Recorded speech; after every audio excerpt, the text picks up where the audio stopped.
Hello everyone, Indigo Snake here. Welcome back to another episode of Trails of Codesteel. As you know, I died in the last episode, or almost completely died.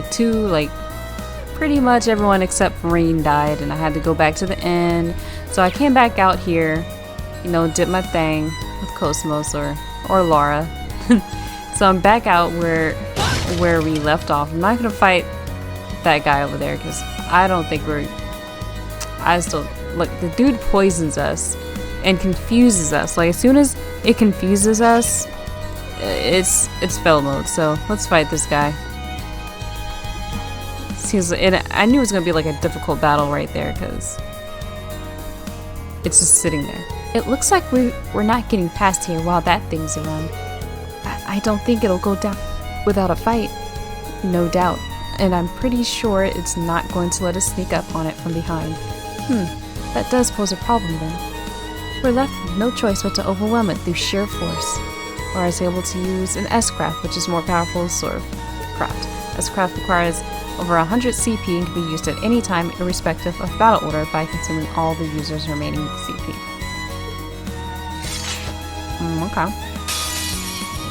I think I've seen this before. Come on, then. S-Crafts are a powerful combat technique that consume all of your CP. At least 100 CP is required to use an S-Craft, and their strength is boosted if used at 200 CP. By pressing in direction on the D-pad, you can have character performer. Okay, cool. Here we go!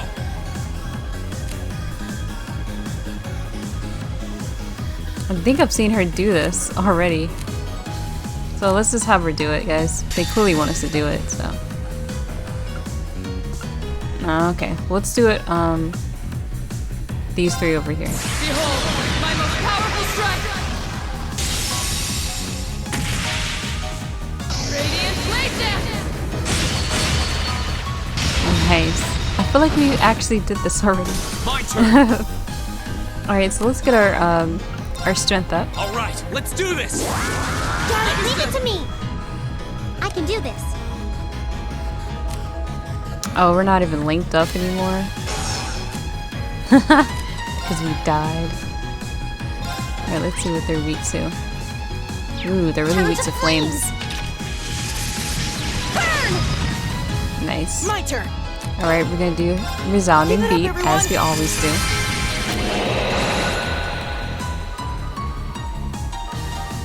Oh, nothing? Okay. They're just getting close to us? God dang.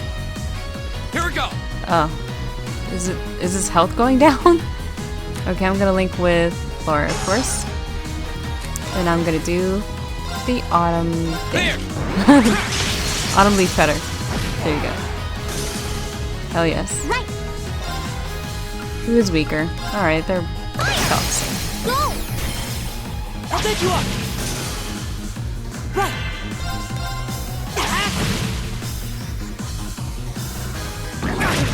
Oh, that came out of My nowhere. turn. You still have a lot of training to do. Yes. This is how I thought the other battles would be, but it wasn't. All right. What's up, level up? Wow, detector. Analyze the enemy, make it easy to unbalance them. Okay. Sure. I already forgot how to read that kind of information. Amazing. Lara really is the strongest student in our year, huh? RC style combat is even more impressive in person than I'd imagine. Huh. I appreciate the compliment, but I still have a long way to go before I'm fully proficient in this technique. I'm also quite confident the rest of you are fully capable of... Huh? What's wrong? Oh, it's nothing. We still have much work to do. Come, we should be moving on. Yeah, you're right. S-Crafts are Cecil Crafts, which deal immense damage but consume all the user's CP in the process. Yeah, we use this at the beginning of the sequence. At least 100 CP is required to use an S-Craft, though its power is amplified when the user has 200 CP available. S-Crafts can be used instantly by pressing the triangle button, regardless of the user's placement in the turn order list. This is called S-Spray. S-Sprays can be highly effective when used at the right time, interrupting enemies and stealing AT bonuses that they would otherwise have received. Unlike normal attacks, S-crafts are not capable of unbalancing enemies. This is also true on critical turns, so determining when best to use S-crafts and S-breaks could prove crucial to victory. Each member of Class 7 will acquire his or her own S-craft at a different point in the story. So these are all like ultimate moves, kind of like those mystic arts from Legaia 2. But yeah, this is where we need to go. Let's see, I think this is where we need to go. Okay, yep, there it is. Then there's the nature part. Alright. Let's see how we fare against these creatures up here. Okay, it's not too bad. This is those birds, which are not too difficult.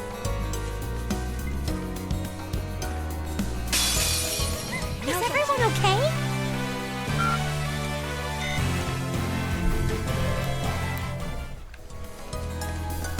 Ridiculously easy. I see a treasure chest.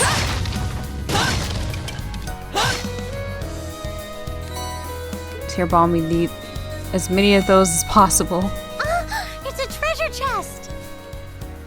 Is that all you guys fucking say though? Gotta awkwardly. Let's actually try to equip something useful. Okay, so I don't have any spaces now, but probably if I go to one of those ornament places, I can get something. Now's our chance. Let's get him. Oh my goodness, are we fighting little kitty cats? There.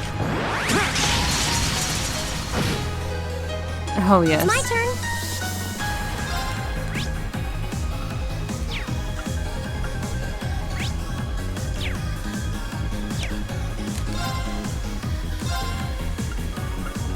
Turn We're to attacking flames. this guy.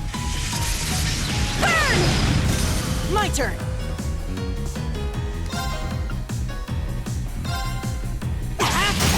Let's go. I've got you! Right. This guy confuses people.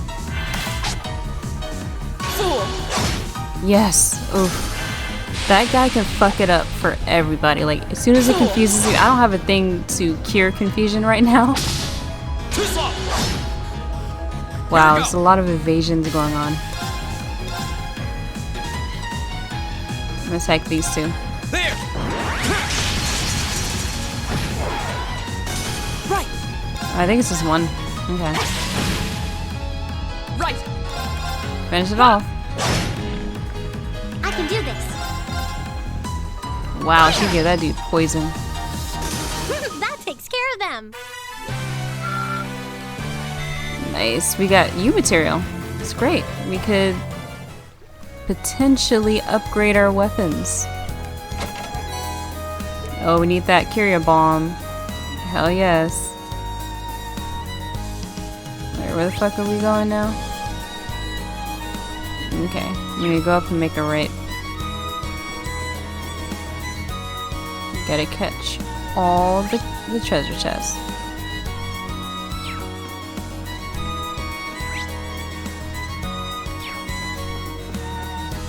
Alright, so that's where we need to go over there. Alright. I wonder where we are. It says Lunaria Nature Park. Sure does. Translated in English for us. No doubt that was totally like in a different language. But it's very clear. Like I do like when Is this a farmhouse? the words like on the signs are clear. Like that's usually not the case. These people just scribble shit up there.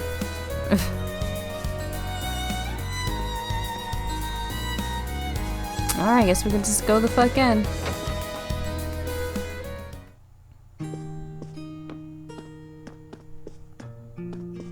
Lovely. Let's talk to everybody. You know, my roundabout way. I can't avoid doing the laundry anymore, can I? It's always so busy during the harvesting period, though, so I can't find the time. Chores really are a pain. Robin! What's up? I know who the fuck that is. Hey, we got some beds that I cannot sleep in.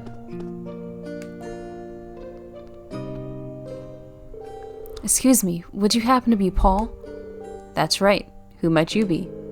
We're students from Thor's military academy. Father Zerbal requested that we come here to collect Imperial carrots. Oh, is that so? I'm pretty sure I set a batch aside for him. Can you wait a few minutes? Hey, sorry for the wait.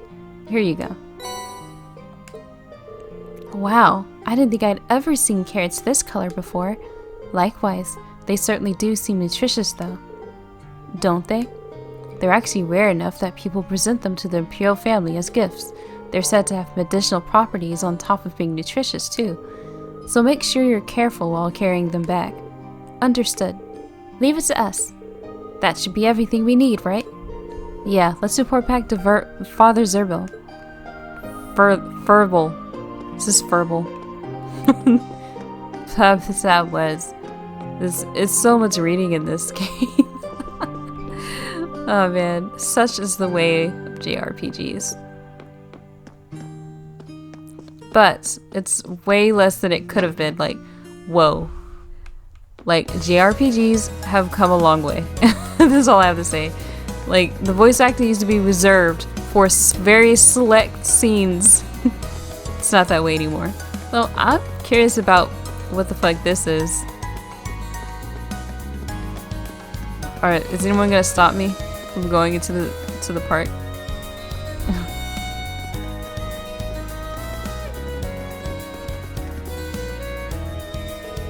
This area seems kind of different from anywhere else we've been so far.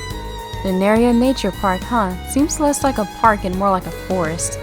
Yeah, it really does feel a little out of place, sitting smack dab in a little farmland as far as the eye can see. It may have some religious significance in the ages past.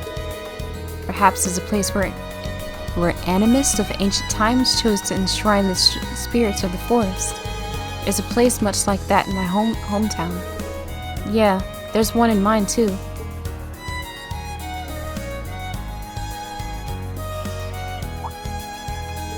Who are you? What are you doing here? We're travelers, merely passing through. And who might you be? We're the park rangers here. And as you can see, the park's off limits right now, so I'm going to have to ask you to leave. Off limits? Is there some construction work going on or something? Something like that, yeah. But that's besides the point. It's off limits, so get lost. We've got things to do here. What's with the attitude? As uncouth as their warning may have been, we should still turn back. If this area is indeed off limits, we're trespassing. Yeah, and it's not like we have any urgent business here or anything. Good point. Come on, let's go. Although I must admit, something about this still feels a little off. Stay tuned for when shit goes down here. I feel like there's gonna be a boss battle and everything here. We got fire sepith, nice. We got cooling spray. Ooh, I didn't see this over here. Oh, no mention of a treasure chest. Ooh, EP charge too, damn. I'm saying, man, these treasure chests is off the chain in this game right now. You always get really good items. Like, they're just, you guys are too nice. Wait, I didn't get this? Stimulant, okay. This looks like a nice spot. It does. Actually, like if this is real life, I'd probably like be chilling out. Let's see if I can fast travel. I cannot fast travel. I literally have to go all the way back. Wow. These things are reloading. That's pretty cool. Okay, see that fight right there with the bug, the swatting, like moving around like that? See that shit? That's a hell no right there. That is a fuck no. That's where you go to die. We're gonna go around that shit. Alright, we're not gonna bother with that shit right there. That's that poison death battle. We can do this. My turn. That was perfect, Elisa. Let's keep it up.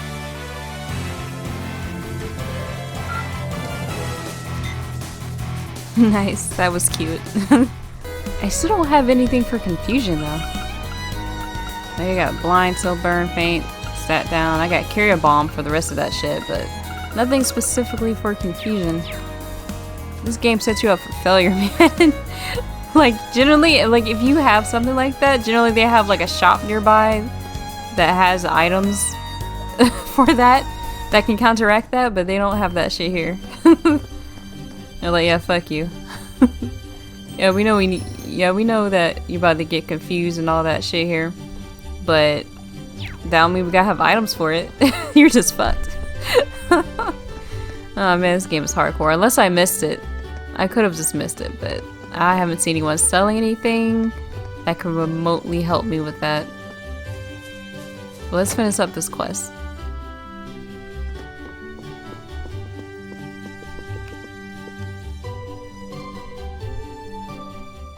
I see you've returned with ingredients. We have. Here you are, Father. Got the bear claw, got the carrots. Please, accept my thanks.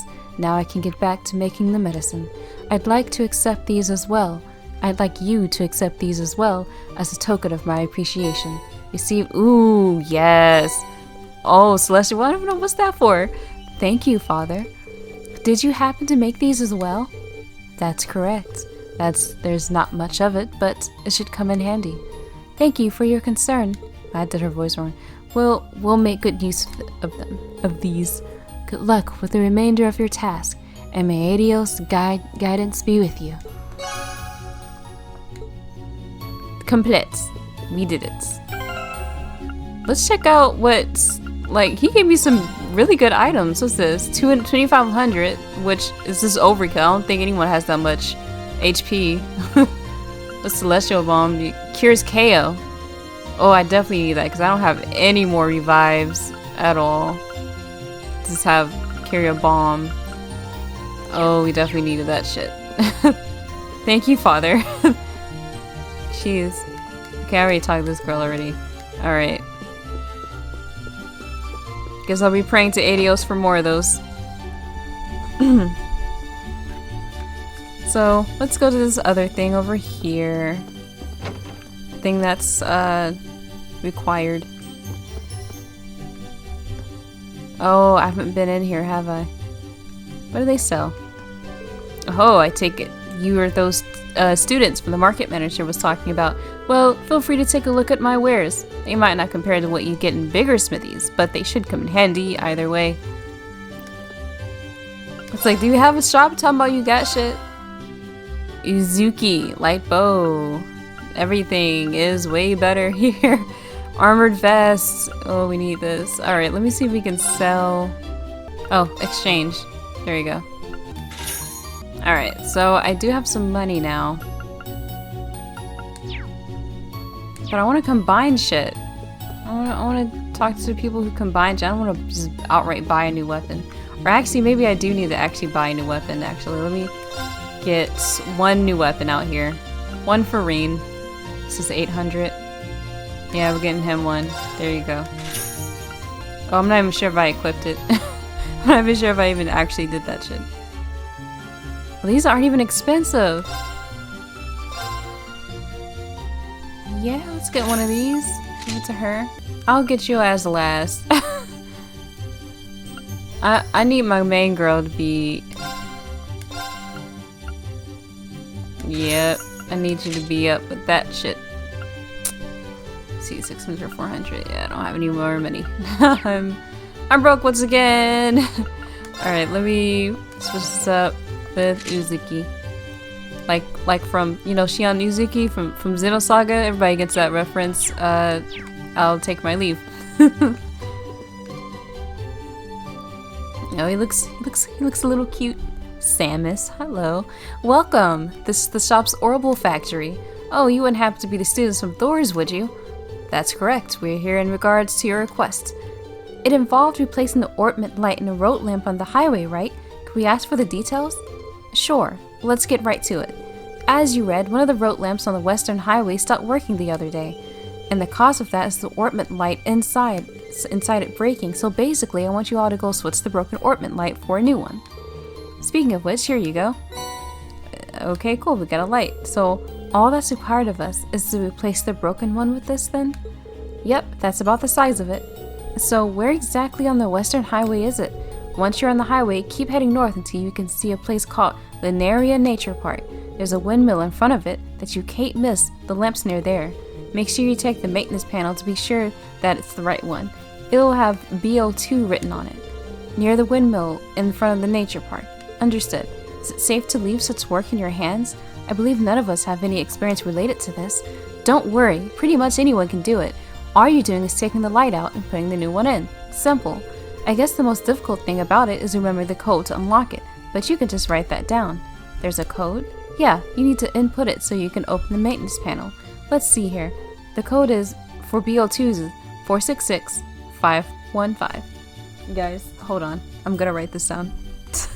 Okay, yeah, I wrote it down, guys. 466515. Got it. Unless, of course, we didn't need to and the game just does it for you. Oh yeah, almost forgot to mention. The light from the road lamps actually repels monsters.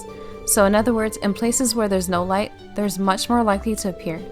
Much more likely to appear. So keep an eye out when you're replacing it. The last thing you want is to be caught off guard by monsters. I see. Thanks for the warning. That's pretty much it then. Would you mind heading out to do it now? Leave it to us. Let's go then.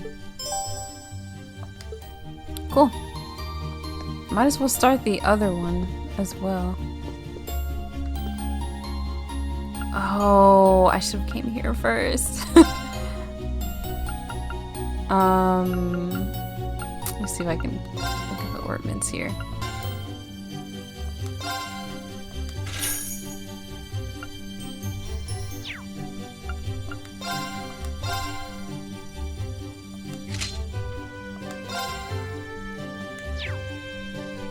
Alright, cool. I did my thing here. Let's go change that thing out.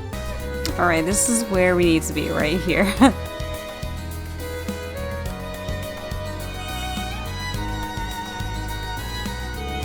It's supposed to be near the windmill in front of the nature park, right? This light doesn't appear to be working. Which means that's probably the one Samus was referring to. Hobby, let's check the number on it. BO2, yeah, this is the one. Alright, then we must enter the code. After taking care of our uninvited guests. What? Monsters. Nice. There sure are a lot of them. Guess those lights really work. We need to change that thing quick. Rean, can we entrust the task itself to you? Sure thing. The rest of you, keep the monsters at bay while I make the switch. You can count on us. Oh damn. Okay, first things first. I need to input the code to open the maintenance hatch. Pretty sure it was... Good thing, I think it was 466515, but I'm over here writing this shit down. Okay, yes, 4665. This is the only time where I was right. Totally, it opened. Now, let's get the new ornament light in place.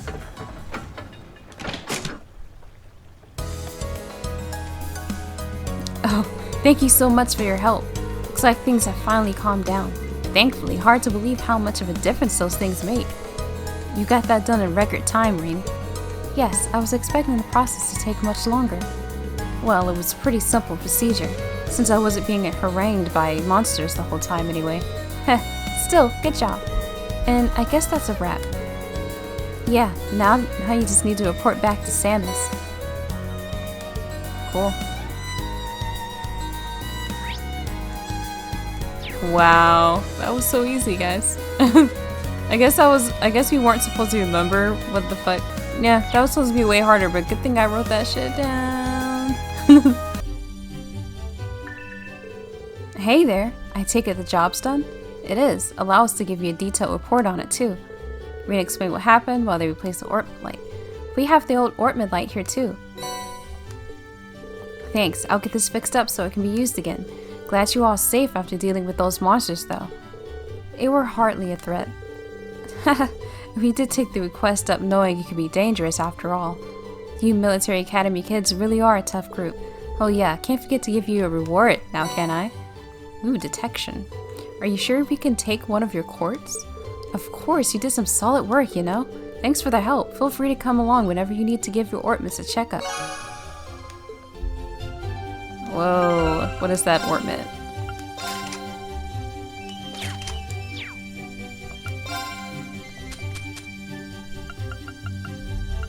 Undiscovered treasure chests are shown in the minimap. Oh yeah, someone needs that. Someone needs to equip that shit so hard right now.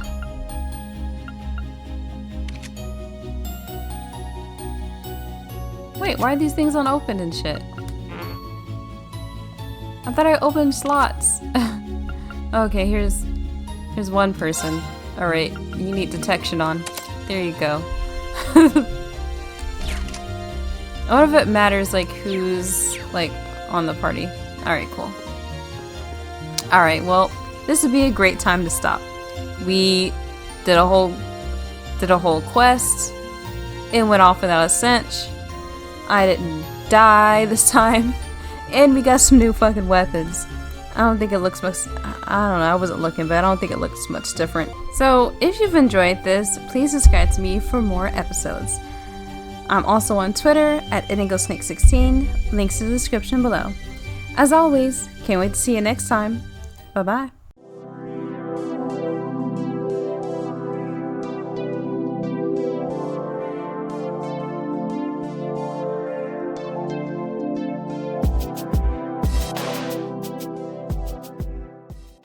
Chapter 2: Vampire Hunter.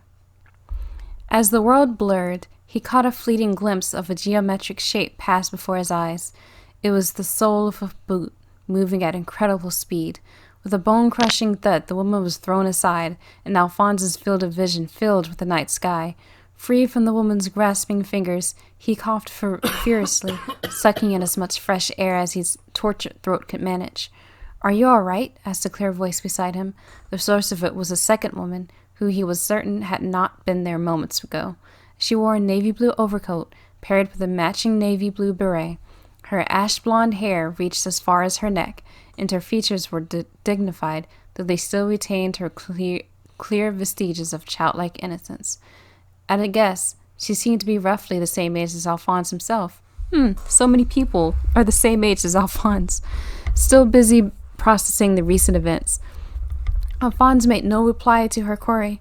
The woman watched him for some time before coolly stating, "You appear to be mostly uninjured, at least. I'm glad you arrived in time." Seemingly satisfied he would survive, she turned away and studied the crumpled form of the woman who had attacked him. "That," she said with a note of distaste, "is a ghoul, a thing a person becomes after their blood has been drained by a vampire." As she spoke, she kicked her left boot against the ground. The tap, tap, tap seemed to punctuate each word. It appeared to be the boot that she had used to kick the woman. Ghoul, away from him. As he followed the restless drumming of her boot, he suddenly thought, "Vampire? I have no issue with you idling about, but I would prefer it if you stood aside before you go. You are in my way." Her words were sharp, but no sooner had she said them than a creaking sound filled the area. The ghoul, which had been motionless on the ground while they were talking, was now slowly rising, its contorted body lifted from the cobblestones using only the power of its legs. It was a grotesque spectacle of utterly unnatural, and if the ghoul was bothered by the earlier blow, it showed no sign.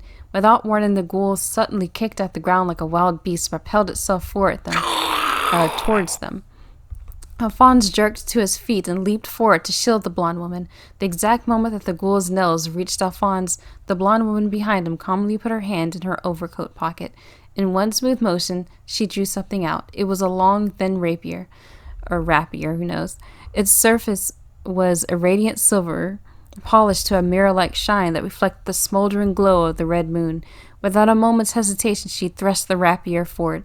Its pointed end flew past his neck, piercing the ghoul's throat effortlessly. With an equally smooth motion, she withdrew the blade. The ghoul fell to the ground and didn't move again. The menacing aura had been radiating dissipated into nothing. Alphonse stood fixed to the spot, dumbfounded by what he had just witnessed. A small trickle of blood ran down his neck where the rapier had grazed it. "I do believe that I told you to stand aside. I suppose you must not have heard me." You know what's confusing me is the fact that they're not using the proper quotation marks for when people are talking. It looks kind of weird. Sighing, she took the ghoul's blood from her weapon before returning it to its scabbard. "After all, if you had heard me and acted that way regardless, I would be forced to conclude that you are most foolish indeed." Her blunt words and composed expression finally brought Alphonse back to his senses. I was just trying to keep you from getting hurt, but never mind that. What's going on here anyway? Who are you? And why was that woman trying to..." He had intended to finish his sentence with the words, "Eat me," but the possibility of what might have been was too terrifying to voice. What was clear to him was that the woman before him had saved his life, and stabbed the ghoul to do so. Looking at Alphonse's confused expression as he wrestled with the situation, she gave a resigned sigh. "You appear to be a member of the military, I presume, then. You are familiar with the so-called vampire murders." Yeah, of course." "Well then, if I were to tell you that those vampire murders really are the work of a vampire, would you believe me?" Alphonse gaped at her. "What?" Without answering, she turned away from him and walked away to the ghoul. Gently, she lifted it from the ground so Alphonse could get a good look at the face. What had been a terrifying creature just moments ago was now a woman again. Her expression was completely peaceful. It was hard to believe she was the same woman who had attacked him earlier. "Look closely here," the blonde woman instructed. She pointed at the corpse's neck, specifically at the 2 red dots on its surface. They were completely consistent with the marks on all the other victims of the vampire murders. "It certainly looks like a vampire bite, wouldn't you say?" "It certainly looks like a vampire bite, wouldn't you say?" She said this as if it were the most obvious thing in the world. Alphonse still looked puzzled, but she ignored him and continued. "Humans who die as a result of having their blood sucked by a vampire become ghouls, who then try to feast on other humans. This sword," she said, tapping the scabbard, "has been blessed by the church, and it is capable of putting them to rest." So she's a vampire hunter.